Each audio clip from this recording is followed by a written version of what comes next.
राजस्थान के 90 नगर निकायों में चुनाव नतीजे घोषित हो गए हैं। सबसे ज्यादा चर्चा में रहे पूर्व उप मुख्यमंत्री टोंक विधायक सचिन पायलट के गृह जिले में एक बार फिर से बीजेपी ने सेंधमारी कर इतिहास रच दिया। तो हाल ही में प्रदेश महासचिव बनाए गए निवाई विधायक प्रशांत बैरवा भी यहां पूरी तरह से कांग्रेस चारों खाने चित हो गई। वह चुनाव से पहले कांग्रेस से अलग होकर एनसीपी के टिकट पर चुनाव जीतने वाले दिलीप इसरानी बीजेपी का दामन थामकर नगर पालिका अध्यक्ष बन गए।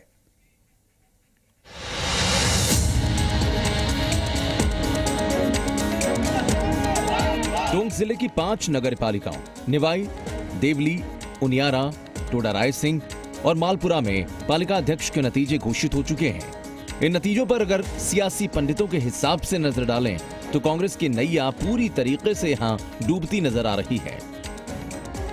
पूर्व उप मुख्यमंत्री टोंक विधायक सचिन पायलट के गृह जिले में एक बार फिर से बीजेपी ने सेंधमारी कर इतिहास रच दिया।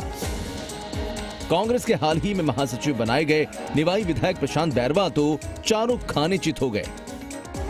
पहले पंचायती राज चुनाव में करारी हार और अब नगरपालिका चुनावों में। निवाई नगरपालिका में 35 वार्ड हैं और विधायक प्रशांत बैरवा से शहर के दिग्गज कांग्रेसी नेता नाराज थे, लेकिन बैरवा ने कभी नाराज कांग्रेसियों को मनाया नहीं। इसी के चलते 5 बार कांग्रेस से पार्षद रहे दिलीप इसरानी और पालिका अध्यक्ष रही उनकी पत्नी हिना इसरानी के साथ 2 दर्जन कांग्रेसियों ने एनसीपी ज्वाइन कर ली। दिलीप इसरानी एनसीपी के टिकट से चुनाव मैदान में थे और पार्टी ने 35 में 29 सीट पर चुनाव लड़ा, जिसमें 17 सीट पर जीत हासिल की और कांग्रेस 8 सीट ही कब्जा करने में कामयाब रही, जबकि बीजेपी के खाते में 9 सीट गई।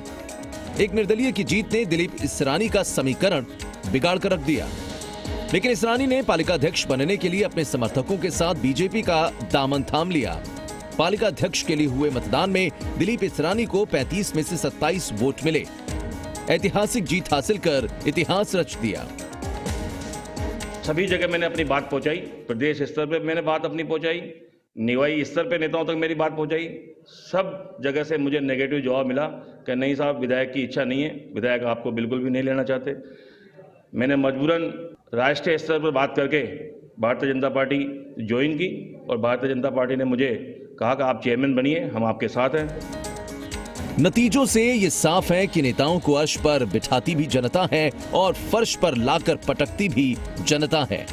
नतीजे बीजेपी और कांग्रेस दोनों के लिए एक सबक हैं। ऐसे में अब साल 2023 में होने वाले विधानसभा चुनाव को लेकर दोनों ही राजनीतिक दल कितना सबक ले पाते हैं और जनता की नाराजगी को दूर कैसे करते हैं और भीड़ को वोट बैंक में तब्दील कैसे कर पाते हैं, ये आने वाला वक्त तय करेगा।